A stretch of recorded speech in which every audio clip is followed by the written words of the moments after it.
Lord, be in my heart and on my lips, that I may worthily proclaim your holy gospel. Amen.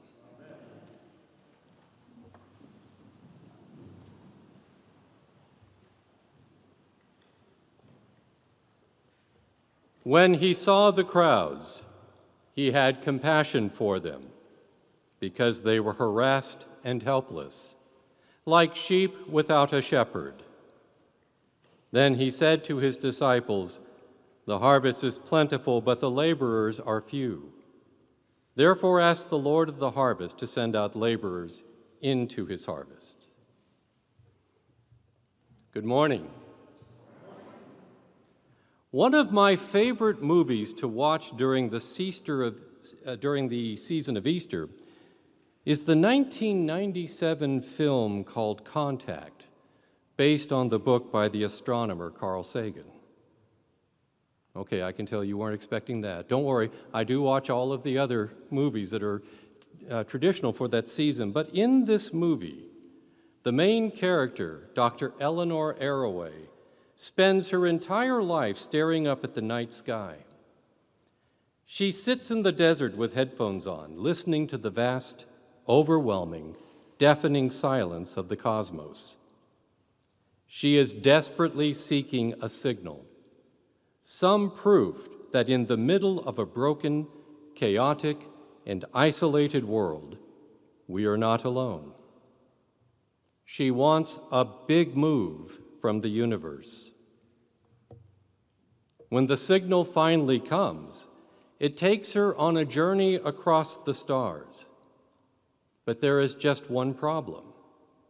No one else sees her go on the journey. When she arrives at her destination, the messenger she encounters doesn't have a grand, sweeping plan to share with her. Confused and desperate for an answer, Ellie asks how our fragile species is supposed to survive. How are we supposed to navigate something so immense as the universe? The messenger calmly gives her a simple answer with 3 words. Small moves, Ellie.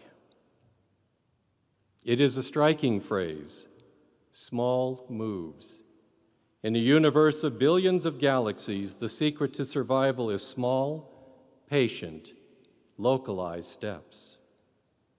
Upon her return from her journey, Ellie desperately tries to convince everyone that she actually made the trip and has a message to convey to humanity. But doubt prevents them from believing her, because there was no one else to serve as a witness, no one to confirm her story. No one wanted to accept a message of small moves. Whenever humanity feels deeply anxious, fractured, or weighed down by the circumstances of the world, we always beg God for a big move. We want a lightning bolt. We want a corporate restructuring of our problems. We want the mountain moved by an earthquake. But God consistently answers our prayers with proximity, patience, and pairs. Look at Moses in the wilderness. The text from the book of Numbers describes a leader utterly crushed by the bone-deep exhaustion of leadership.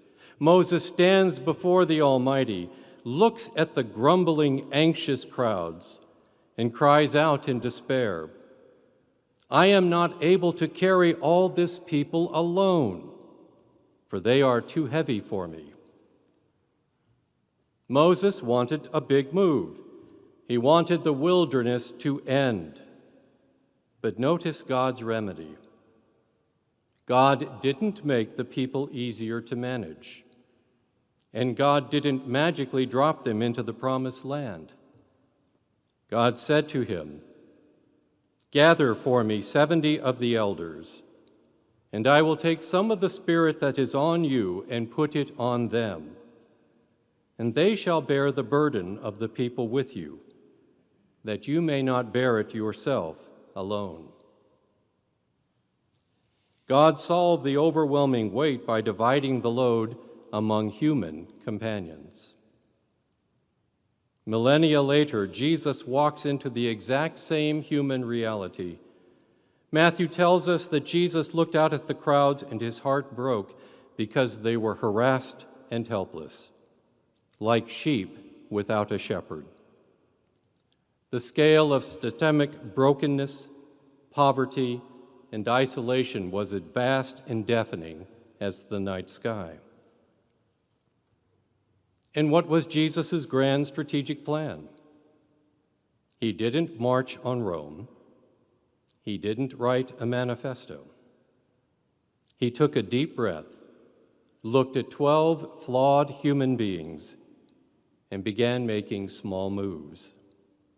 He called them by name and sent them out 2 by 2. But why send them as pairs? Why not fan out individually to cover more ground? I have 2 thoughts on that. The first is that maybe because of the law.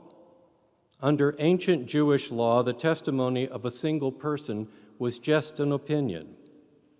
It required the testimony of 2 witnesses to legally validate a truth in court.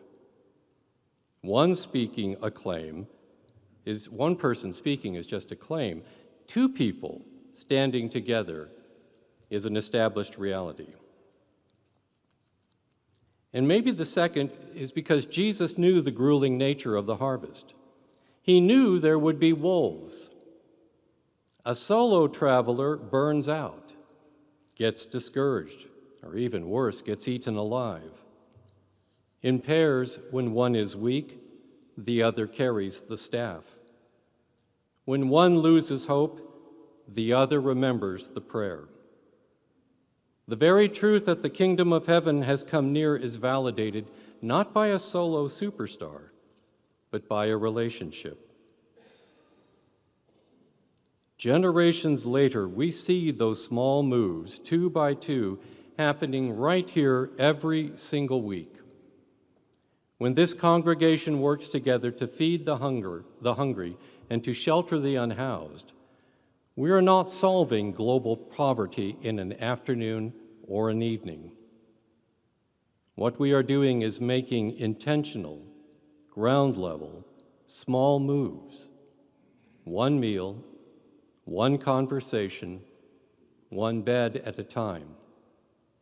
Validating the love of God by sharing the load.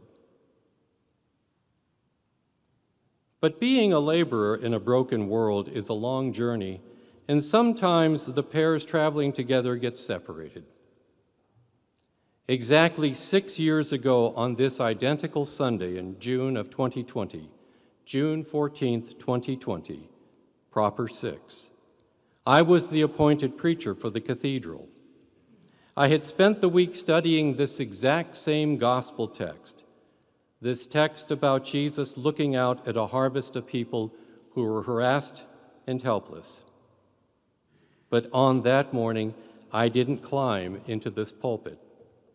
I couldn't look you in the eye. I sat entirely alone in a room, staring into the glass of a computer screen, speaking into a microphone, recording a sermon for the virtual worship service as we figured out how to be a community during mandated lockdown. The pews in the nave were completely empty. The doors were locked. The world outside was reeling from a terrifying pandemic. The harvest felt vast. The laborers felt utterly isolated. And the load felt too heavy to carry. On that day, the only small move we had left was to love each other by staying apart. But look at what happens when you pack light, trust the companion, and keep stepping forward through the silence. We made it through that very frightening and troublesome time. We managed to continue to proclaim the good news in the midst of those obstacles. And here we are today, hearing the same text and answering what it calls us to do. We spend so much of our lives waiting for the big move. We want a massive, sudden shift in our culture, an instant fix for our anxieties, or a stadium full of people to prove we are winning. But Jesus tells us the kingdom is a matter of small moves, made by twos, carried across the generations. 25 years ago, an email was sent to all of us serving as clergy in this diocese. The message celebrated the fact that at the diocesan confirmation service that year, over 50 people from across the diocese were confirmed here at Christ Church Cathedral. It was June 2001. And at the end, the email had this one little statement where it said, "And one was received as a priest." I was that one received as a priest at this very altar 25 years ago this month by Owen's father, Bishop Herbert Thompson, who agreed that my ministry should be that of an extra-parochial supply priest, helping out in the diocese with parishes needing Sunday coverage. Small moves maybe to some, but as he assured me, important moves in the life of our diocese. And what a wonderful, mysterious, unfolding 25 years of shared ministry it has been. That journey includes a phone call I received from the Reverend Ken and George Hill in July of 2013. He asked if I would join him and a small group of priests, Ken and Scrivener was part of that group, to help this cathedral keep going while waiting for the arrival of a new dean. I remember asking George how long he would need me to help out here. He didn't even pause when he gave me the answer. It was simple. Every free Sunday you have for the rest of your life. And my answer in return was just as easy when I told him, I'm in. What a wonderful part of my journey it has been here to be with you, if only for these small moments of time, for these past 13 years. It is indeed a blessing. Your task for the week ahead is to stop waiting for the big move. Look at the person sitting to your left and your right.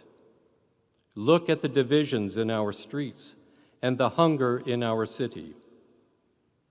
God is not sending a lightning bolt to fix it. God is sending you. Step out those doors today, 2 by 2. Share the load. Share the Spirit. Embrace the ministry motto that Owen adopted from his father, the bishop who ordained him, the bishop who received me as a priest. A motto that this city and the world we live in right now, I believe, desperately needs. To reconcile, to heal, to liberate, and to serve. Small moves, Christ Church Cathedral. Small moves. Amen.